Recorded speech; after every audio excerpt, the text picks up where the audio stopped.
Hi everyone, it's Helen here from Helen Williams Photography. I get to this time of year a lot of requests from brides panicking about certain things regarding their wedding. Let's be fair, we're just about to go into the Easter break, and for everyone getting married this year, this is probably the last decent chunk of time that you're going to have off work over this weekend to get the details sorted.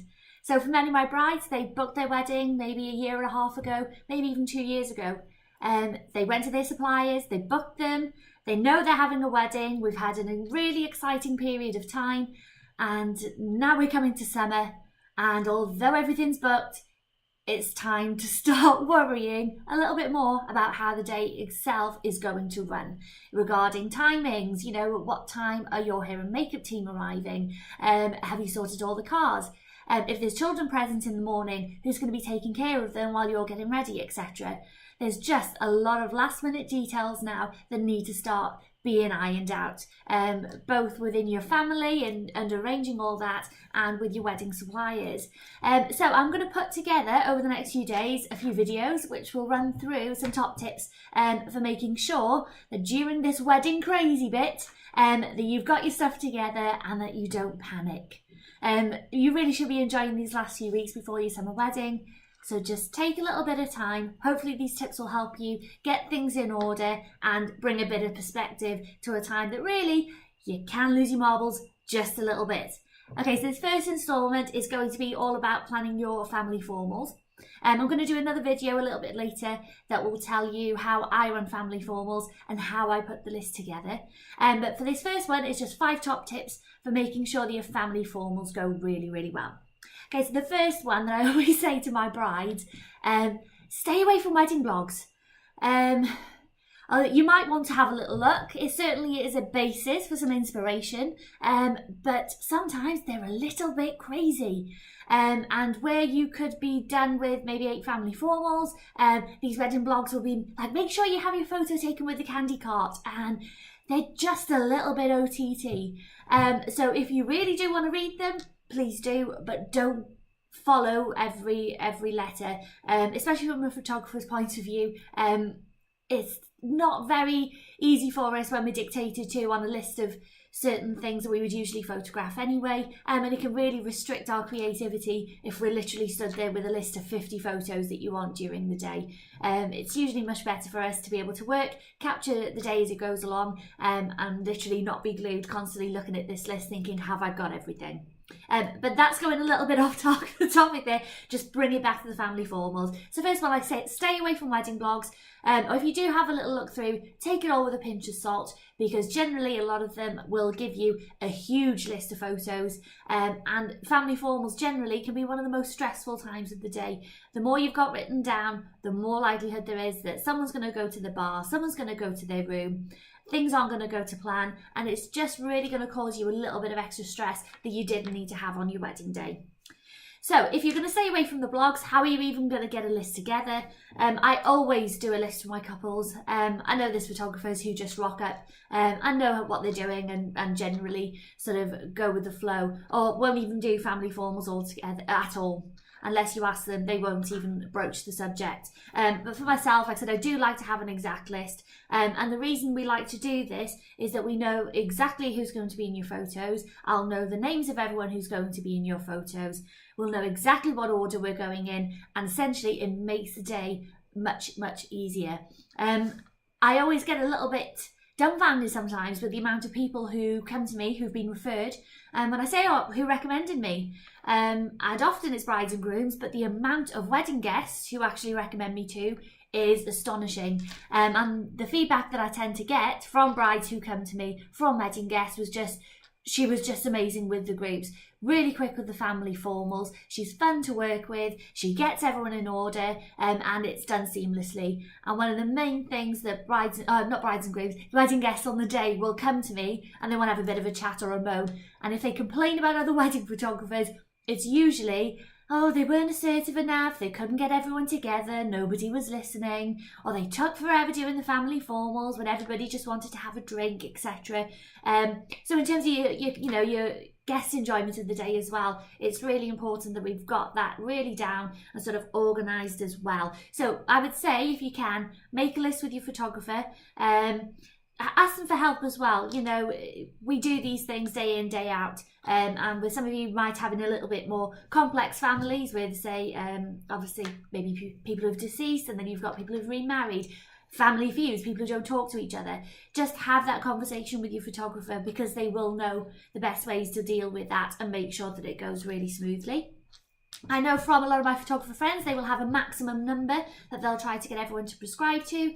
It seems overall that the average number from those photographers who I do speak to is that really they don't want to be doing more than 8 family formals, and maybe 4 for each family.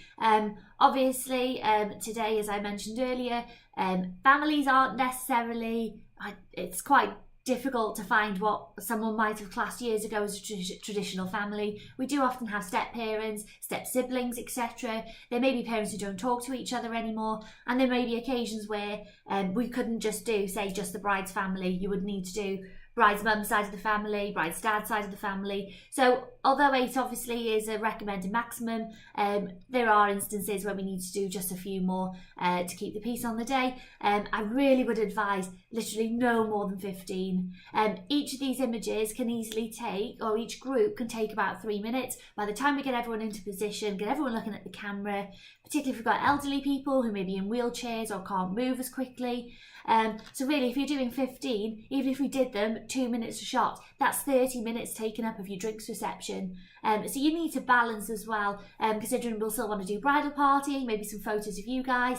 And essentially, I want you to be able to go to the bar. I want you to see your guests, have a drink, enjoy some canapes. You've spent really good money on those canapes. I want you to be able to eat them as well. So please, like I said, try to keep the list as minimal as possible. And like I said, by not reading those wedding blogs with 50 group formals in, hopefully you're going to avoid the disaster of asking for 45 images with each aunt individually and things like that. Because although it sounds nice to have, trust me, it's going to be an absolute headache, and you will regret doing it. It will take up the majority of your drinks reception instead of being able to enjoy yourself and actually speak to people. Number 3, when you've got your family formal sorted and you know what they are, tell your family members in advance. I did a family wedding of my own family, or my husband's family, a few weeks ago, and the groom's brother, you know who you are, disappeared. Just as we were doing family formals, so everybody's looking around, where is he? I'm not sure. I'm sure it was to be helpful for someone else. He'd gone to Asda.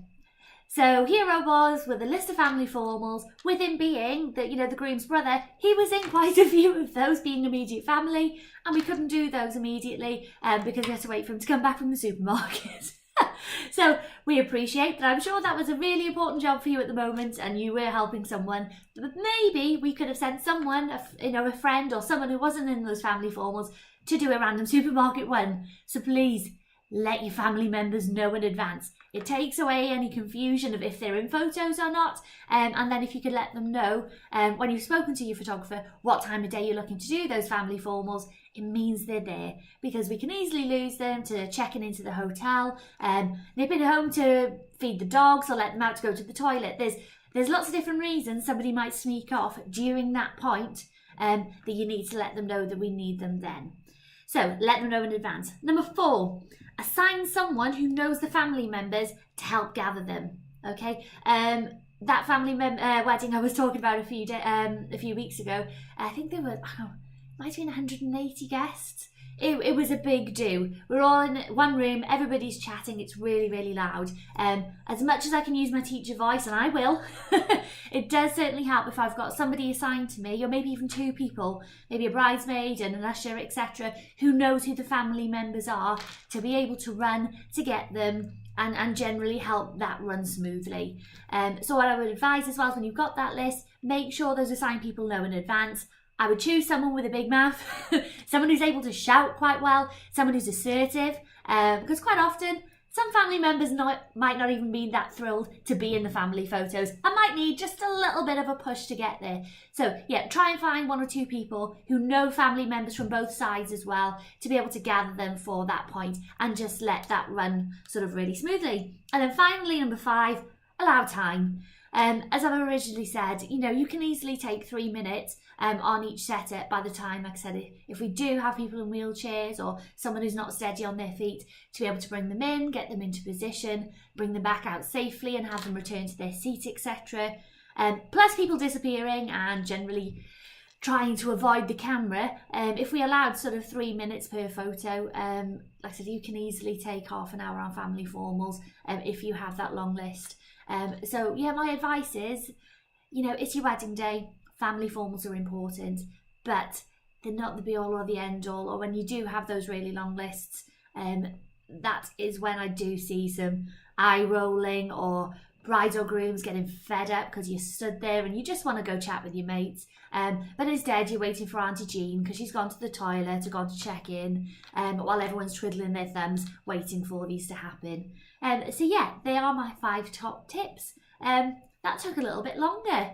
I'm such a waffler. But yeah, I tell you what, I'm going to run through them now at the end, just in case you didn't forget to run them down. So, no waffling around. 1, stay away from wedding blogs, or if you do, just take it with a pinch of salt. Do not send 40 family formals to your photographer. Guarantee they may not say it, but they'll hate you for it. Number 2, complete an exact list with your photographer with the names of the people in the family, because often you may ask for all your aunties, but Auntie Sandra stood behind the photographer and you're like, dude, you're in this photo. If we've got the list of names, we can shout it out and make sure everyone who needs to be there is in that photo. 3, let the family members know that they're going to be in them so they don't decide then to use that time of the day to go and do something else. 4, assign somebody or maybe 2 people to help gather everyone for those family formals. And then 5, just remember that it does take time. So the more you want, you're going to need to allow just a little bit more time.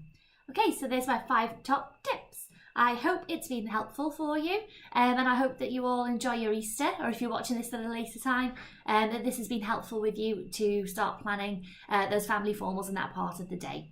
Thanks very much.